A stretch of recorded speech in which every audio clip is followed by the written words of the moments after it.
ఐబొమ్మ రవికి మరో 3 రోజుల పాటు కస్టడీ విధించింది నాంపల్లి కోర్టు. నేడు చంచల్గూడ జైలు నుంచి ఐబొమ్మ రవిని కస్టడీలోకి తీసుకొనున్నారు సైబర్ క్రైమ్ పోలీసులు. ఇప్పటికే 5 రోజుల పాటు ఐబొమ్మ రవిని పోలీసులు కస్టడీలోకి తీసుకొని ప్రశ్నించారు. ఇప్పటికే రవిపై 5 కేసులు నమోదయ్యాయి.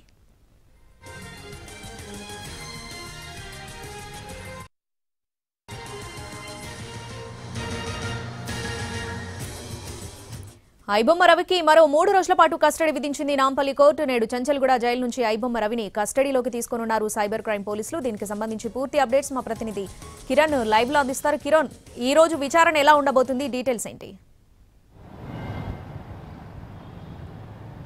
శ్రావణి పైరసీ మూవీ కేసులో ఐబొమ్మ రవిని రెండవసారి హైదరాబాద్ సైబర్ క్రైమ్ పోలీసులు అదుపులోకి తీసుకొని కస్టడీలో భాగంగా 3 రోజుల పాటు విచారించనున్నారు.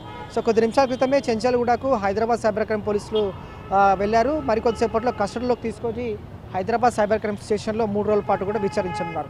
మొదటిసారి కస్టడీ తీసుకున్నప్పుడు 5 రోజుల పాటు విచారించారు. కానీ ఆసక్తి మేర సమాధానం రాబట్టలేకపోయారు. కేవలం టెక్నికల్ సంబంధించిన ఎవిడెన్స్ మాత్రం పోలీసులు సేకరించినప్పుడు ఇంకా ఈ బ్యాంకుకి సంబంధించిన ట్రాన్సాక్షన్స్తో పాటుగా డోమ్స్, అలాగే ఈ సర్వర్లు ఏ విధంగా, అలాగే వెబ్సైట్స్ ఏ విధంగా ఆపరేట్ చేస్తున్నారు, వీరి యొక్క నెట్వర్క్ ఏ విధంగా ఉంది, ఇంకా కన్ఫెషనల్ స్టేట్మెంట్ కూడా రాబట్టాల్సి ఉంటుంది. కాబట్టి అతను పూర్తి స్థాయిలో విచారించాల్సి ఉంటుంది. కాబట్టి 3 రోజుల పాటు విచారించనున్నారు. 5 రోజులు కావాలని రెండోసారి కూడా కస్టడీ పిటిషన్ వేశారు. కానీ జడ్జి వారు 3 రోజుల పాటు కూడా అనుమతించారు. సో ప్రధానంగా పరిశీలిస్తే ఐబొమ్మ రవి కేసులో ఇప్పటివరకు ఐపీ మాస్క్ చేయడంతో ఏ విధంగా వీరు తప్పించుకు తిరిగారు, అలాగే ఏంజిలా అనే వెబ్సైట్స్ని ఏ విధంగా వీరు దేశవ్యాప్తంగా, అలాగే వివిధ దేశాల్లో ఏ విధంగా వీరు దాని ద్వారా బ్యాంకుల నుంచి ఏ విధంగా ట్రాన్సాక్షన్ చేశారు, అలాగే క్రెడిట్ కార్డుల నుంచి ఏ విధంగా డొమైన్లను కొనుగోలు చేశారు, వారి యొక్క ట్రాన్సాక్షన్స్ ఏ విధంగా ఉన్నాయి. ఐబొమ్మ రవికి సంబంధించి పరిశీలిస్తే డొమైన్లను ఏంజిలా ద్వారా రిజిస్టర్ చేసుకున్నారని పోలీసులు, ఏంజిలా యాప్ ద్వారా, వెబ్సైట్ ద్వారా వీరు రిజిస్ట్రేషన్ చేసుకున్నారని గుర్తించారు. కాబట్టి దీనికోసం క్రెడిట్ కార్డు ఏ విధంగా యూజ్ చేశారు, తర్వాత ఎక్కడెక్కడ ట్రాన్సాక్షన్స్ చేశారనేది మాత్రం పోలీసులు ఇంకా అతని నుంచి కూడా స్టేట్మెంట్ రాబట్టాల్సి ఉంటుంది.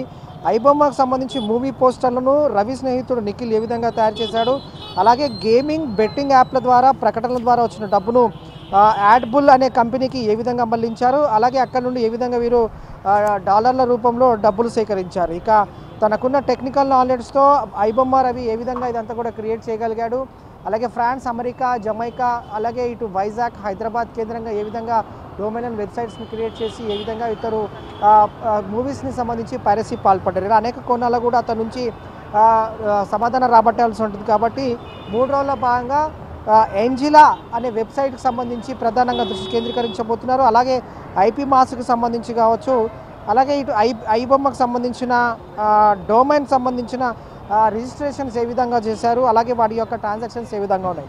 అనేక కోణాల్లో కూడా ఐబొమ్మ రవిని ప్రశ్నించి అతని నుంచి స్టేట్మెంట్ రికార్డ్ చేసి కన్ఫెషనల్ స్టేట్మెంట్ కూడా రికార్డ్ చేయబోతున్నారు. సో 2 తెలుగు రాష్ట్రాల్లో ఇప్పటికే సంచలనం సృష్టించిన ఈ కేసు దేశవ్యాప్తంగా కూడా ఐబొమ్మ రవికి ఏ విధంగా అతని యొక్క టీం నెట్వర్క్ పనిచేస్తోంది, అలాగే దేశ విదేశాల్లో ఏ విధంగా వీరు వెబ్సైట్స్ క్రియేట్ చేశారు, తర్వాత ఎక్కడ నుంచి ఏ విధంగా వీళ్ళు ట్రాన్సాక్షన్ చేశారు, అలాగే క్రెడిట్ కార్డ్కి సంబంధించి రిజిస్టర్ చేసుకున్న తర్వాత ఏంజిలా అనే వెబ్సైట్కి సంబంధించి వారు ఏ విధంగా రిజిస్ట్రేషన్ చేసుకొని డాలర్ల రూపంలో డబ్బులు వీరంతా కూడా లావిష్గా ఏ విధంగా ఖర్చు చేశారు, ఇంకా అనేక కోణాలు కూడా అతను ప్రశ్నించాల్సి ఉంటుంది. సో ఇతని ఫ్రెండ్ ఎవరైతే ఉన్నారో నిఖిల్ ద్వారా పోలీసులు అయితే సైబర్ క్రైమ్ పోలీసులు వాళ్ళ పని రవిని అదుపులోకి తీసుకొని విచారించారు.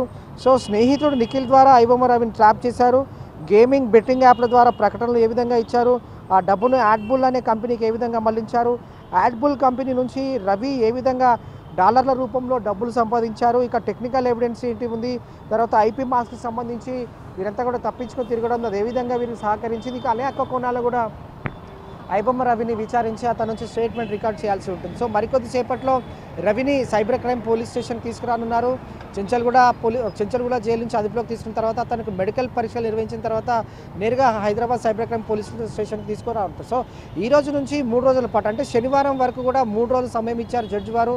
రెండోసారి విచారించబోతున్నారు. సో మొదటిసారి కస్టడీ విచారించినప్పుడు ఆసక్తి మేర సమాధానాలు రాలేదు కాబట్టి రెండోసారి కూడా అతను అదుపులోకి తీసుకొని విచారించనున్నారు. Sravani. Right Kiran, thanks for